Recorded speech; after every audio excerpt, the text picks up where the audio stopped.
Vamos a buscar en el libro de Job, capítulo 29, versículo 1. Volvió Job a reanudar su discurso y dijo: ¿Quién me volviese como en los meses pasados, como en los días en que Dios me guardaba, cuando hacía resplandecer sobre mi cabeza su lámpara, a cuya luz yo caminaba en la oscuridad? Señor, te damos gracias y bendecimos tu nombre. Señor, te reconocemos a ti, te damos el honor, la gloria. Gracias por permitirnos estar, Señor, en tus atrios nuevamente en esta mañana. Sentimos que nos has honrado, Señor, con permitirnos estar en este lugar donde tú te mueves, donde tú habitas, Señor. Te pedimos que tú nos dirijas con tu palabra en el nombre de Jesús. ¿Cómo añoro los meses que se han ido, los días en que Dios me cuidaba? Su lámpara alumbraba sobre mi cabeza y por su luz podía andar entre tinieblas. Bueno, esta parte del libro de Job es una declaración, digamos, de añoranza que hace Job, puesto que, como sabemos, él le tocó vivir una situación muy anormal, ¿no?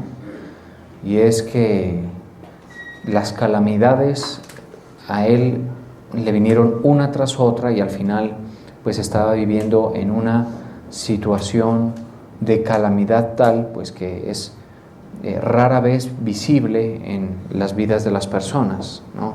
Ese nivel, digamos, de dolor, ese nivel de sufrimiento, ese nivel de despojo y de destrucción que Satanás infringió contra Job. Eso se ve muy escasas veces realmente. De hecho, en la Biblia es escaso que una persona tenga tales niveles de sufrimiento, tales niveles de dolor, de destrucción, de despojo. No se ve casi, o sea, es decir, los héroes de la fe no tuvieron esa situación. Sí tuvieron padecimientos, sí tuvieron complicaciones en sus vidas y, por supuesto, angustia y dolor, pero nunca, digamos, en una medida tal que pues prácticamente quedaran totalmente saldos totalmente de dolor y de destrucción en todos los aspectos, ¿no? Por lo menos si consideramos lo que le pasó a Jacob, pues que es una cosa dura, ¿no? Lo que ocurrió cuando violaron a una de sus hijas, los de Siquem, ¿sí? Pues uno ve ahí una cosa muy fuerte, muy dura, ¿sí? Que doblega, por supuesto, la parte emocional de cualquier padre, cualquier persona. Y el desenlace no fue bueno porque los hermanos planearon una venganza. Bueno, Jacob no quería eso. También en Jacob se ve que él también tuvo que, digamos, asimilar la pérdida de un hijo, aun cuando eso no fue así realmente, ¿no? O sea, con respecto de José, Jacob dio por muerto a José de la forma más, digamos, indigna que una persona podría morir, que es digamos, por las fieras, porque eso fue la noticia que le dieron a él estos malvados hermanos de José. Le dijeron: tu hijo se lo devoró, qué sé yo, una fiera, un león o algo así, ¿sí? O sea, cosas que uno dice, vivir con eso es muy, muy pesado, ¿no? Vivir con eso es muy pesado. Y a él le tocó eso. Pero en el caso de Job es, digamos, el campeón, porque a él todo le viene una cosa tras otra, durísimo, ¿no? Entonces es notable, digamos, y es justificable estas palabras de añoranza en las que él dice: quisiera volver a los meses pasados, ¿no? Donde yo me sentía protegido, me sentía favorecido, me sentía cuidado, tenía todo lo que mi alma necesitaba para sentirse, digamos, llena, ¿sí? Primero, pues el favor de Dios, por supuesto. En el caso de Job se ve claramente que lo que a él digamos, sustenta, o lo que le da, digamos, piso a él, es esa sensación de respaldo de Dios que tanto buscó, que tanto se empeñó por conseguir. Porque Job es una persona también especial en ese sentido, es decir, que fue muy hábil, muy esforzado en el hecho de obtener el favor de Dios que se instale en su vida y que se instale sobre sus hijos y que se instale sobre sus empresas, que se instale sobre todo. O sea, Job es una de las pocas personas que practicó una justicia que a él sí lo podría salvar, ¿no? En Ezequiel 14:14 habla de Job como uno de ellos, como uno de los tres que sí podrían ser salvos o ser, digamos, tratados de forma diferente por el juez justo, por el Padre de los Espíritus, que es Dios, ¿no? ¿Por qué? Porque practicó una justicia muy sobresaliente, digámoslo así. Se esforzó mucho por conseguir eso, por tener el agrado de Dios, ¿no? ¿Cómo lo hacía? Y si usted quiere caminar un camino parecido, es conveniente, ¿no? Con la conciencia y, por supuesto, con el presupuesto de que van a haber insuficiencias, ¿no? Más adelante a Job se le enseñan esas insuficiencias que hacían que, de alguna manera, fuera incompleta toda su gestión, pero pues es un camino positivo. Una de las cosas, se apartó del mal, porque en la descripción de Job 1, cuando Dios habla cuando Dios habla con Satanás también lo dice, también lo menciona, pero en la descripción del verso 1, la mera descripción de la narrativa del libro, dice: hubo en tierra de Uz un varón llamado Job, y este era hombre perfecto y recto, temeroso de Dios y apartado del mal. Entonces, uno comienza a darle señales a Dios de que quiere su favor apartándose del mal, ¿no? Antes, digamos que no. Uno no puede, digamos, pretender estar bajo el cobijo, la sombra maravillosa de las alas del Señor, una sombra que es peleada por los hombres de fe, digamos, una sombra que es disputada por los que entienden el valor de la misma, si uno no se aparta del mal. Si usted no se aparta del mal, usted lo que le está diciendo al Señor es, en esta zona donde se practica la maldad, donde se practica el pecado, yo estoy conforme, ¿sí? Y no hay problema con eso. Digamos que le está diciendo al Señor, ahí donde de pronto tu gracia no me pueda alcanzar, ¿sí? Ahí me voy a mantener. Una práctica del pecado, ¿sí? Decidida en una práctica del mal. Entonces, por supuesto, es incorrecto. Job, una de las cosas que hizo es: me voy a apartar del mal, ¿sí? Con el discernimiento y la conciencia que Dios le ha dado al hombre, básicamente para discernir, ¿sí? Lo bueno de lo malo y más o menos orientarse en cuanto a lo que es correcto e incorrecto. Debe uno apartarse del mal. Ahora, ¿qué pasa si el mal está dentro de uno? Pues ahí está el problema, ¿no? En el caso de Job, pues él no podía apartarse, digamos, de sí mismo. Y en sí mismo habían algo que nos es común a los seres humanos, y es errores, ¿no? Una propensión al error, aunque él hizo también un trabajo interno fuerte de cuidarse, de no ser injusto, de no murmurar. O sea, estamos hablando de una persona que casi lo logra, digamos, casi lo logra, ¿no? Miremos esto. ¿Por qué? Misterios de Dios, ¿no? Misterios que solamente Dios podrá respondernos, enseñarnos, digamos, ya cuando venga lo perfecto, digamos, como dice la Biblia, cuando venga lo perfecto, entonces la profecía se acabará, las lenguas se acabarán y otras cosas que nos hacen que conozcamos en parte las cosas de Dios. Pues en el caso de Job, es evidente, es notorio, que él casi lo consigue, casi consigue completar, digamos, una condición personal que no necesitara Salvador, ¿no? Pero aún con todo eso, él lo necesitó. Entonces uno se aparta del mal, tanto que está fuera de uno, como lo que ve de uno lo tiene que restringir, digamos. Eso hacía Job, restringía el egoísmo, restringía, digamos, la rapiña, restringía la murmuración, restringía lo que estaba mal. Aun cuando fue llevado a altos niveles de presión, que es cuando nosotros mostramos lo que somos, cuando estamos en altos niveles de presión, mostramos lo que somos, ahí Job se mantuvo, digamos, aceptablemente, digamos, dentro de los estándares humanos, ¿no? Le faltó un poquito, digamos, pero casi lo logra. El caso es que él procuró. ¿Por qué hacía eso Job? Él hacía eso porque para él era importante el tener el respaldo del Señor, ¿no? Eso que en el capítulo 29 añora tener, ¿sí? Añora tener.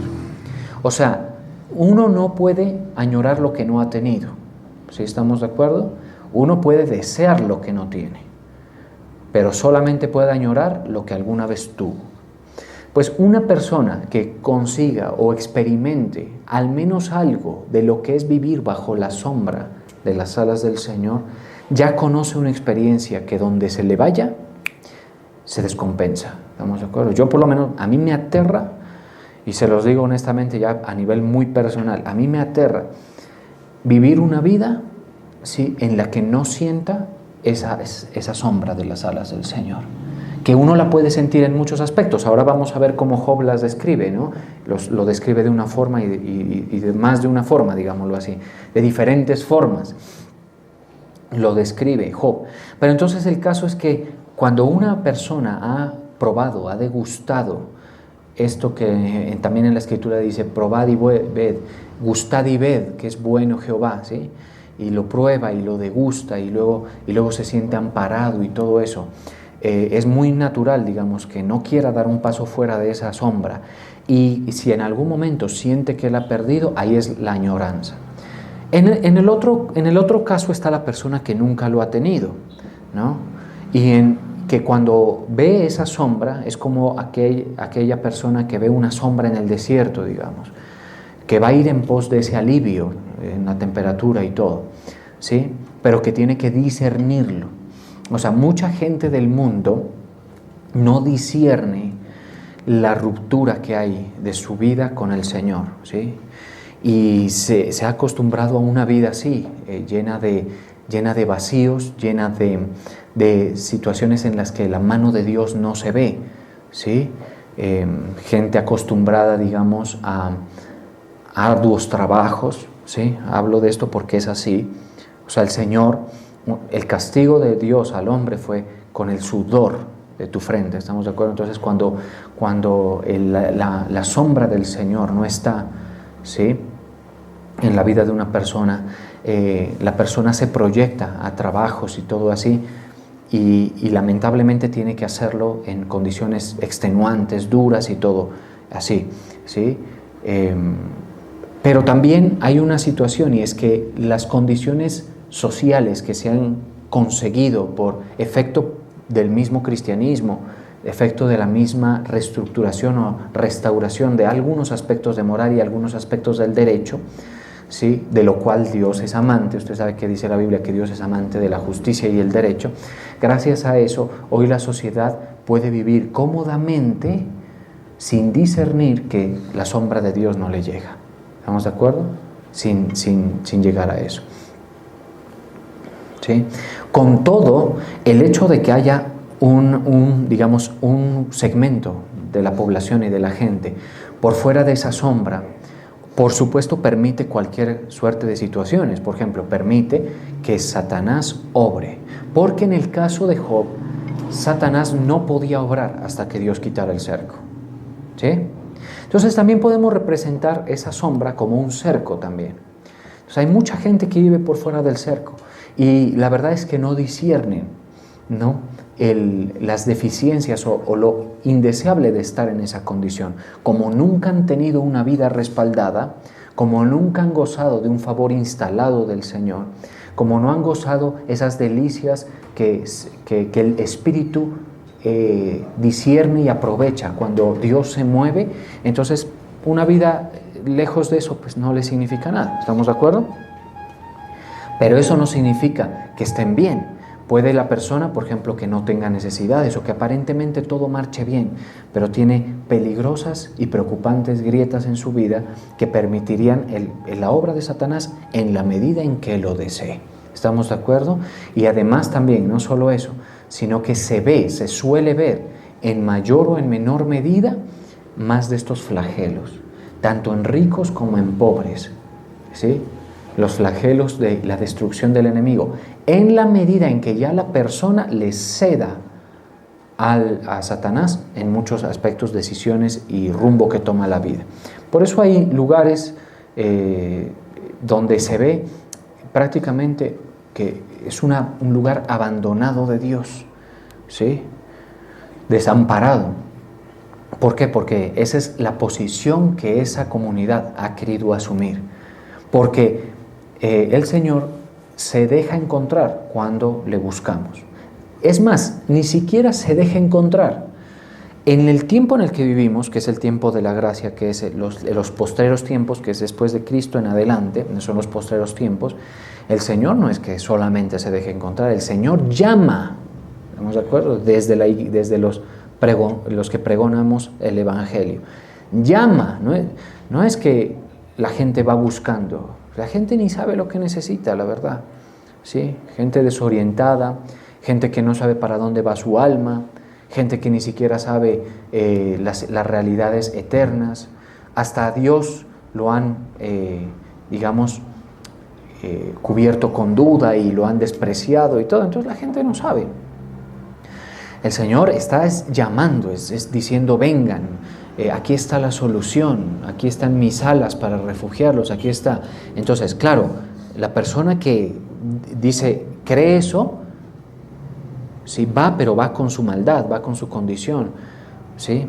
Y ahí es donde la sangre de Cristo, si creemos, nos limpia del pecado que nos condena. No nos limpia en el sentido en que ya no lo tenemos dentro, sino que nos limpia de las consecuencias jurídicas del mismo. Pues bien, todo esto es importante porque aún así, usted solamente iría en pos de Dios si usted está dispuesto a apartarse del pecado. Si no, no. Por eso es que hay un pasaje que dice que la luz vino al mundo y no la conocieron. Sí, y esta es la condenación, dice. A ver, busquemos eso. Eso lo vimos, no sé si ayer, rápidamente. Esta es la condenación. Pero amaron más las tinieblas. Eso está en Juan 3:19. Y esta es la condenación. Veamos, dice. Que la luz vino al mundo y los hombres amaron más las tinieblas que la luz, porque sus obras eran malas. Por eso, entre otras cosas, nosotros, ¿por qué? Porque nos coincide que es el martes, ¿no? El 31 de octubre y todo esto. Pues obviamente nosotros nos reunimos en torno a la vida de Dios, a la luz de Cristo, que se expresa en sus palabras, como iglesia, como salvos. Nosotros no hacemos parte de este mundo. ¿Estamos de acuerdo? Y no hacemos parte de sus prácticas que el Señor reprende y reprocha, como por supuesto es esa, que a todas luces es nada menos que diabólica, ¿sí? Por supuesto que es así. Pero entonces, si usted quiere ese cobijo, tiene que apartarse del mal, dejar atrás una serie de cosas y además entender lo que está dentro también, que está mal, ¿sí? Porque el Señor, cuando lo llama a usted, lo que va a comenzar es a alumbrarlo. ¿Qué va a hacer el Señor? Eso es lo que va a hacer. ¿Y sabe qué va a hacer cuando le alumbra su universo personal, digámoslo así? Lo va a mostrar las cosas que están mal, dice, las tinieblas. Sí, ahí nos muestra que nosotros somos egoístas, por ejemplo. Ahí nos muestra que nosotros somos murmuradores. Sí, ahí nos muestra que nosotros somos contenciosos, que nosotros somos depravados en muchos sentidos. Dirá usted, pero eso yo no me considero. Pues aquí te traigo la lámpara, ¿estamos de acuerdo? Ya te estoy alumbrando. Pues eso es lo que eres tú, al igual que lo que soy yo. Depravado, mentiroso, cobarde, sí, eso es lo que somos. En mayor o en menor medida, de acuerdo, digamos, al coctelito de características que cada uno de nosotros representa, ¿sí? Que cada uno de nosotros es lo que es, por lo que tenga que ser, ¿sí? Pero es lo que es. Entonces es así, ¿no? Entonces el Señor, ¿qué nos hace? Nos muestra, ¿sí? ¿Qué pasa con una persona que sigue exponiéndose a la palabra? Lo ideal, aunque no necesariamente siempre ocurre, pero lo ideal es que esa persona lo hace o se entiende que lo hace porque está amando más la luz que aún las tinieblas propias que hay dentro, ¿sí? Ahora, mucho más también las otras tinieblas que están fuera, ¿sí? y las rechaza y las reprende y digamos las condena, ¿sí? Y queda atrás esa conducta. ¿Sí? Eso hacía Job, se apartaba del mal. Entonces hay muchas cosas en el mundo que están mal, muchas conductas en nosotros mismos también que están mal. Pues no le está diciendo usted al Señor que quiere su favor siempre que se mantenga en ese camino malo, ¿sí? De desobediencia, ¿sí? Sino cuando le decimos que queremos su favor, cuando creemos. Y cuando uno dice, pero es que el problema es que también soy yo el que está mal. Bueno, ahí ya es diferente, porque entonces uno se es cubierto con la sangre de Cristo, está completamente resuelto el problema, ¿sí? Pero está cerca del Señor. O sea, si hay una época en la que es viable vivir bajo la sombra de las alas del Señor o con el cerco de protección de Él, es la época de la iglesia de Cristo, ¿sí? Donde gente completamente deficiente desde el punto de vista moral, donde gente completamente incompleta desde el punto de vista de la justicia de Dios, la disfruta de ser justos delante de Dios sin realmente serlo. Esa es la época de la iglesia. Job no está en la época de la iglesia, ¿sí? Job está en otra época. Por eso los hijos no gozaron de esa situación. Cuando el Señor le quita la cobertura a Job, todo se desploma, ¿sí? Ahora, entonces, una persona que desea eso va en pos de ese favor, pero tiene que revelársele, tiene que discernirlo. Por eso se les recuerda a todos la importancia de leer la palabra, para que usted vea, por ejemplo, cómo es una vida protegida, respaldada, ¿sí? Basta nada más con ver, por ejemplo, Elías, cuando hubo la hambruna y que Dios mandó un cuervo a alimentarlo, ¿cierto? Eso es una vida respaldada en la que en diferentes circunstancias lo sobrenatural ocurre para la preservación de lo esencial, digamos.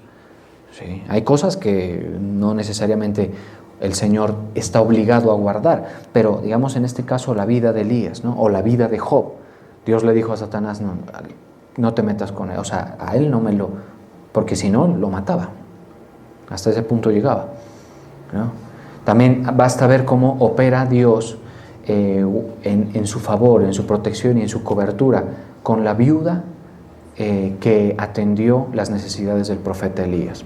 Bueno, dejo allí, ¿no? Ahora esta canción tenemos de eso, ¿no? De cómo opera eso. Pero entonces, ¿qué ocurre? Esa situación, eso de vivir con el favor de Dios, es una cosa que tiene que irse revelando a nosotros, ¿sí? Porque cuando nosotros no valoramos eso, a veces la gente puede disfrutar de eso, pero da pasos en falso, indebidos, que no debe dar, ¿sí? Digamos como saliéndose un poco de esa sombra, de la cual no es fácil salirse, pero se logra, digamos, se logra. En el caso de Job, no es que Dios le quite eso porque él haya hecho algo para merecerlo, no. Job es un modelo, un ejemplo de trato de Dios muy especial, ¿sí? A uno le puede venir 1 o 2, a lo mucho 3 de las calamidades de Job, pero lo más seguro es que no vengan juntas, ese es un detalle, y lo segundo es que no venga ninguna de ellas, ¿no? Entonces, ¿por qué? Porque con nosotros el Señor no nos quiere utilizar como ejemplo para que haya una metanoia tan profunda, ¿sí? Porque nosotros, digamos que estamos persuadidos, ya estamos persuadidos de que nosotros estamos en la deficiencia, ¿sí? Entonces el Señor ya no, eso ya lo dejó claro con Job, ¿sí? Pero ¿qué pasa si ocurre una calamidad o cualquier cosa? Pues uno tiene que ver si está dentro de la sombra del Señor, porque pueden haber situaciones que lo toquen a uno, incluso dentro de la sombra del Señor, pero habrá que ver cuáles y no todo se puede entender así. Digamos, hay que discernir a veces por qué ocurren las cosas, ¿sí? Porque cuando está el favor de Dios, mire, en el versículo 29, volvamos, dice: ¿quién me volviese como en los días pasados, en los meses pasados, como en los días en que Dios me guardaba. Esa sensación de protección, de cuidado, que una persona puede vivir apartándose del mal y acercándose a la luz, creyendo, amando la luz. O sea, ya usted estaría en esa condición, habiendo creído en el Evangelio, habiendo creído en la sustitución que nuestro Señor y Salvador Jesucristo hizo por nosotros, amando las palabras del Padre, buscando el reino. Atiendan a este tipo de cosas. ¿Por qué? Porque al final del día, mis hermanos, esto no es algo que va a pasar accidentalmente en la vida, ¿sí? Cuando una persona se aferra a las palabras de Dios y sigue el consejo, el resultado va a ser que se instala el favor de Dios, la sombra del Señor, en él y en la medida del ejercicio de la persona, cubriría a más personas cercanas, familia, esposa, hijos, bueno, todo eso. Si es muy exitosa, digamos, la gestión. En el caso de Job lo era, ¿sí? Él, mientras sus hijos andaban en juergas y en borracheras, ¿sí? Y disfrutando la prosperidad de Job, ¿sí? Él presentaba sacrificios por sus hijos y ahí lo estaba cubriendo, ¿sí? Pero tenía que pasar lo que pasó para enseñanza de nosotros, ¿no? Como en los días que Dios me guardaba, cuando hacía resplandecer sobre mi cabeza su lámpara, a cuya luz yo andaba, caminaba en la oscuridad. Eso es consejo, claridad, saber qué decisión tomar. Eso es la orientación del Señor. También, por supuesto, esto en el Nuevo Testamento representa el Espíritu Santo, ¿sí? O sea, cuando uno tiene el Espíritu Santo dentro, ¿sí? La luz no está por fuera de uno, está dentro de uno, alumbrando las tinieblas, trayendo pensamientos, trayendo reflexiones, guiando el pensamiento, guiando el sentir. Así es, ¿sí? Si usted tiene el Espíritu Santo, su sentir va a ser guiado desde adentro, ¿sí? Usted va a discernir lo que no es conveniente, ¿sí? Eso es importante notarlo, ¿sí? Pero claro, la gente tiene, no es que tengan las lámparas apagadas, no, es que ni tienen lámpara ni son luz, son tinieblas en la sociedad. Entonces es un mundo de penumbra que se acostumbra a estar así, ¿estamos de acuerdo? Se acostumbra a estar así. Pero no ocurre eso con los nacidos de nuevo, con los salvos. La persona que recibe de parte del Señor la luz y recibe el consejo y la verdad y todo eso, su vida no puede ser igual y es muy difícil que busque otra cosa. Va a estar amando esa situación de estar guiado, ¿sí? Alumbrado con la luz de la palabra. Entonces, ¿eso cuándo ocurre? Cuando nosotros, vuelvo y repito, nos hemos acercado a la luz, hemos creído, hemos buscado el amparo. O sea, usted puede ser intencional en esto, ¿sí? ¿Sí? O sea, uno puede ser intencional ¿en qué? En decirle, Señor, yo quiero esa clase de respaldo. Si usted, por ejemplo, ha sido víctima de tropiezos, de trampas que le han hecho y todo eso, usted puede tomar ejemplos en la Biblia que sucedió lo mismo. Usted le puede decir, yo quiero eso. Yo quiero ese respaldo tuyo, que a pesar de que me hagan cosas indebidas para perjudicarme, tú me saques adelante. O sea, uno puede ser intencional en la relación con el Señor para vivir algún tipo de respaldo, el que uno quiera, ¿sí? La cosa es, si yo estoy buscando eso, ¿qué es lo que tengo que hacer? Y eso a la gente le falta mucho, ¿no? Claridad. Si yo quiero esos resultados, ¿qué tengo que hacer? ¿Sí? Si yo quiero los resultados que describe, por ejemplo, Malaquías, ¿qué tengo que hacer? Ya ustedes saben, pero mucha gente no lo hace, ¿no? Si yo quiero los resultados, por ejemplo, de David, ¿sí? En que a pesar de sus deficiencias emocionales, que las estuvimos viendo hace unas par de cultos, él, o sea, todo puede ser, ¿no? Reprochable lo de Amnón, reprochable lo de Adonías, reprochable lo de Absalón, todo puede ser. Pero algo que está clarísimo es que el Señor lo defendió, lo protegió, porque sí, Adonías lo que quiera, Absalón lo que quiera para David, que lloraba todos los días, sí, pero Dios era Dios para él. ¿Estamos de acuerdo? Y persona que le haya compuesto más cantos que David no hay en la Escritura, y probablemente no haya en la creación. ¿Estamos de acuerdo? Entonces uno dice, si yo quiero ese tipo de respaldo, ¿qué tengo que hacer? Y probablemente no haya lo necesario en nosotros, pero podemos ser imitadores de aquellos que sí. ¿Estamos de acuerdo?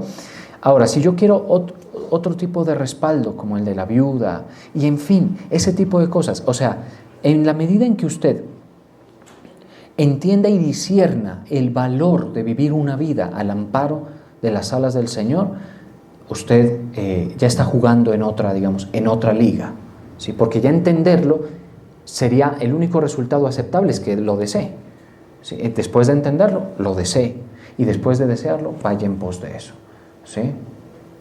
Y si el favor de Dios, como es para ahora, es grande y nos alcanza, es que el favor de Dios a veces ni siquiera hay que perseguirlo, lo alcanza la persona. Por eso es que hay gente, mire, entre nosotros, y me incluyo, que hemos tenido momentos de confusión, de, digamos, de error, de entendimiento, ¿sí? Todos, a mí también me ha ocurrido eso. Momentos en los que he perdido las ganas, por ejemplo, de servir, he perdido las ganas o el norte ministerial, he perdido, digamos, el gozo o alguna cosa de esas, o estoy en confusión, o estoy seducido o tengo envidia de los malos, ¿sí? A veces es muy común eso, tener envidia de los malos. Y el favor de Dios nos alcanza. ¿Cómo nos alcanza? Allí donde estamos, una palabra de Dios llega, ¿sí? O cuando usted viene, el Señor le habla. Eso es el favor de Dios alcanzándolo. ¿Estamos de acuerdo? Y a veces no necesariamente estando, viniendo, sino el Señor hace que llegue hasta nosotros algo. Una palabra, una verdad, ¿sí? Una luz en medio de tanta confusión y todo eso. Yo he sentido mucho que el amor de Dios, operando por su fidelidad, operando por todo, incluso va hasta donde uno puede estar en un error, ¿sí? Ya tiene que uno irse, mejor dicho, pues prácticamente muy por fuera de él, ¿sí? Y prácticamente ser intencional en el decirle al Señor, no, ni me sigas, mejor dicho, ¿sí? Para que el favor de Dios no lo alcance a uno. Cuando uno lo ha conocido, diga conmigo, cuando uno lo ha conocido, porque la gente no, ¿sí? Mire esto, Elías tuvo un momento así. Cuando ya, imagínense, el gran Elías, ¿no? Que es un personaje de muchísima, digamos, pompa espiritual, digámoslo así, muy para mí, desde mi punto de vista, grande, porque sobresale por sus milagros y por un ministerio profético como pocos. Después del evento del Carmelo, en el que, digamos, disputa esto con los 400 profetas de Baal, Jezabel le manda, digamos, como el ultimátum, le dice, donde te vea yo, así que voy a matar a Elías. Jezabel. Las cosas que Jezabel decía, esas no eran para tomárselas como a la ligera. Esa mujer era, digamos, de temer, ¿sí? Y él se va y se aparta, ¿sí? Y comienza a renegar, y comienza a confundirse, y comienza a pensar que las cosas no han valido la pena, y comienza a perderse en esa turbulencia emocional propia del miedo, propia de la decepción, propia de la situación de ver a un Israel impío, dirigido por impíos, donde el justo es perseguido y el impío es premiado, digamos, ¿no? Y así, y ver todo eso, y se va, y hasta allí lo fue a alcanzar el Señor. Le dijo, ven, se quedó dormido debajo de un árbol, debajo de un arbusto, parece ser, y el Señor lo despierta a través de un ángel y le dice, vamos, come, que hay mucho camino. ¿Estamos de acuerdo? O sea, eso del favor de Dios es una maravilla, mis hermanos. Ojalá yo me esté dando a entender para que usted, sea que lo disfrute, o sea que sienta que lo haya perdido, usted entienda, eso es lo más importante. Eso es lo que el mundo no tiene. Si por eso sobre el mundo, en el momento en que las cosas tengan que pasar, van a pasar. ¿Estamos de acuerdo? ¿Qué cosas tienen que pasar? El juicio de Dios, las calamidades. Van a tocar a los que tenga que tocar, porque están en la línea de tiro, digamos, del Señor. ¿Estamos de acuerdo? Están en la línea de tiro, pero no así con la iglesia. La iglesia goza de tal favor de Dios que el Señor va a hacerla escapar antes de su ira. Qué maravilloso eso. Sí, ahora, hay otras cosas. La iglesia goza del favor de Dios. Incluso los fenómenos sociales han sido permitidos por el Señor para beneficio de la iglesia. ¿Sí? La estabilidad de las democracias, cuando se ha tenido, ha sido en favor de la iglesia. ¿Sí? Porque Cristo está operando, porque es su periodo de gracia para el hombre y todo el que se quiera incorporar a la iglesia de Él, a su asamblea, a su manada pequeña. ¿Estamos de acuerdo? Presta atención a todas esas expresiones. ¿Sí? Entonces, cuando uno goza del favor de Dios, hermano, es tremendo. ¿Qué podemos hacer? Muchos de ustedes lo disfrutan. Respuestas a sus oraciones, protección, favor, aún más allá de los errores, aún más allá, digamos, de la falta de entendimiento en un momento dado. Ahí se ve el favor de Dios, ahí se disfruta el favor de Dios. Pero entre más dentro tú vas y más te anclas a su palabra, le estás diciendo al Señor: yo quiero más de ese cobijo, yo quiero más de eso, yo quiero que haya más de esa protección en mi vida, de ese respaldo, de esa gracia. Y el Señor, mire, va a hacer cosas maravillosas. Aun cuando pasen cosas a nuestro alrededor, el Señor va a sostener a aquellos que le han agradado en ese aspecto, aquellos que están refugiados. ¿Por qué? Usted me dice: yo he tenido fracasos. Y a mí me venía esta reflexión esta mañana justamente, y que desde el momento en que un fracaso deja sus saldos, ya se abre la puerta para una nueva gestión en la fe, para que lo que viene no siga siendo fracaso. ¿Estamos de acuerdo? En muchos aspectos. O sea, usted dice: tengo fracaso, sí. Y si probablemente analizamos tu vida, decimos sí. Pero desde allí ya está usted gestionando lo siguiente. ¿Sí? Por eso es que desde las situaciones de fracaso o de aparente ruina, si la persona sabe acogerse al propósito de Dios, no le va a ir mal. ¿Creen eso, iglesia? No le va a ir mal. ¿Y cómo puedo yo soportar este planteamiento con la Escritura? Cuando Ruth se le murió el esposo, ella tuvo muchas opciones. Irse a Moab, de la tierra a la cual pertenecía naturalmente, cambiar, abrirse del linaje de Israel. ¿Sí? Un fracaso de Ruth.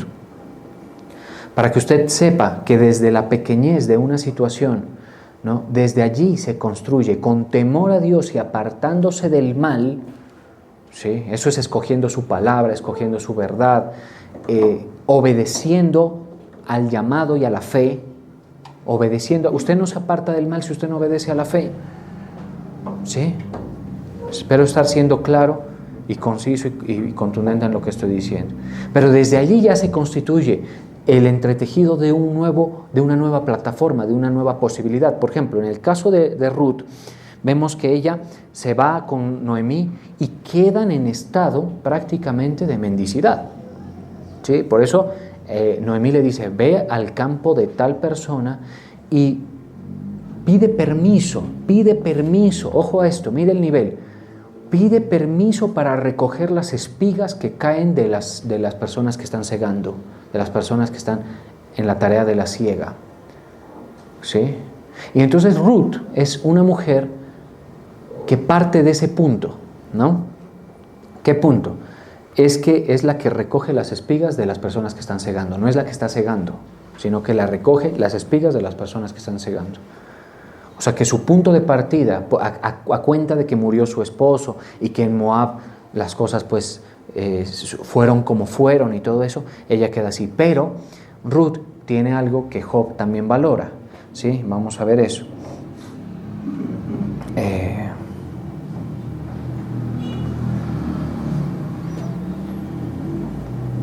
Permítame. Sí, en Ruth 2.12, en Ruth 2.12, le dice Booz a Ruth. Porque mire una cosa, vale la oportunidad para decirlo. Uno cuando tiene claro qué horizonte quiere, uno se pone metas, uno se pone acciones. ¿Estamos de acuerdo? Si por ejemplo la meta es, qué sé yo, cambiar de carro o mejorar el carro, ¿uno qué hace? Uno comienza primero a buscar los carros. Luego dice, ¿cuánto me falta? Luego dice, no lo tengo o sí lo tengo. O sea, lo que uno viene hacia el futuro es lo que uno va construyendo desde aquí. Y dice, y no lo tengo, entonces, ¿qué tengo que hacer? Bueno, primero vender el que tengo, si es que lo tengo. Y comenzar a proyectar, ¿estamos de acuerdo? Es decir, cuando una persona se le va revelando que hay un horizonte posible con el favor de Dios, sus acciones deben girar hacia allá. ¿Sí? En el caso de Ruth, es claro que ella quería el cobijo y la protección del Señor, pero que en Moab no lo iba a encontrar. Un pueblo, ese sí podemos decir, olvidado de Dios, un pueblo reprobado por Dios, un pueblo aparte, escúcheme bien, donde no había escuela, porque aquí hay un tema importante, y es que en Israel hay escuela, ¿estamos de acuerdo?, de hombres de fe. Y por supuesto, uno a veces no sabe qué rumbo tomar. Para eso es la escuela, ¿sí? Uno, de lo que quiere aprender, busca la escuela, ¿cierto? Cuando se toma en serio aquello que quiere aprender. Cuando uno quiere aprender algo de verdad, en serio, busca la escuela. Entonces, Ruth dijo, yo me voy con Noemí. Noemí es la única que me habla del Dios de Israel. En Israel es el único lugar donde hay la posibilidad de que yo conozca, me empape. Y conozco que ese Dios puede restaurar mi vida. Ella no dijo, yo quiero otro hombre. Mire que la parte emocional a ella no importa tanto, porque la forma en que nosotros tenemos expectativas emocionales de nuestra vida no siempre compatibilizan con el respaldo de Dios. Es más importante el respaldo de Dios que las expectativas emocionales. Dios puede consolar una expectativa emocional con su respaldo. ¿Me está escuchando? Ojalá le esté dejando claro el asunto. Dios puede consolar una expectativa emocional. A veces la gente se obsesiona con sus horizontes personales, con sus espejismos y todo eso, y yerran en el sentido de que van en pos del espejismo en lugar del abrigo de las alas del Señor. Cuando buscando al Señor se puede manejar todo lo demás. Y Ruth fue en ese sentido. Entonces Booz le dice en el versículo 11, y respondiendo Booz le dijo, he sabido todo lo que has hecho con tu suegra después de la muerte de tu marido, y que dejando a tu padre y a tu madre y a la tierra donde naciste, has venido a pueblo que no conociste antes. Jehová recompense tu obra, y tu remuneración sea cumplida de parte del Dios de Israel, bajo cuyas alas has venido a refugiarte. Lo mismo, mire, una mujer que nos enseña enormemente, porque Job, digamos que nos muestra la perspectiva de la pérdida de ese respaldo, ¿sí? En el caso de Ruth se nos muestra la perspectiva de la búsqueda de ese respaldo, de esa ayuda, de esa vida. Y esto va mucho más allá de lo terrenal. Una de las sensaciones más complicadas del infierno es la sensación de abandono. Por eso Cristo nuestro Señor, cuando sus palabras, ¿cuáles fueron las últimas de las últimas? A ver, dice que traducido es abandonado, ¿cierto?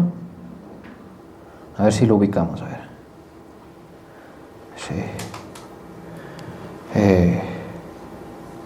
Si alguien lo ubica ese verso en el que el Señor se dirige al Padre.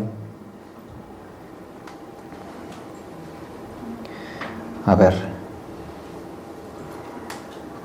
Sí, en Mateo 27:46, también está en Marcos 15:34, pero bueno, vamos con Mateo, ¿no? Cerca de la hora novena, 3 de la tarde, Jesús clamó a gran voz diciendo, Eli, Eli, lama sabactani, esto es Dios mío, ¿por qué me has desamparado? Esa sensación, cuando la gente despierte a la realidad de que no va a haber el dador de la vida, ni la plenitud que de él destila en todos los sentidos, ¿sí? Y que va a estar en confusión, y que va a estar en oscuridad, y que va a estar en fracaso total, en una pena eterna, eso debe ser una cosa de las que más atormenta el alma de las personas, de las que más atormenta.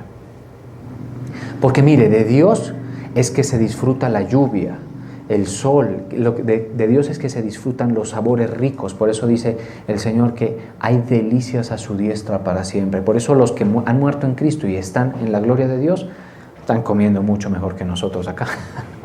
¿Sí? Así funciona.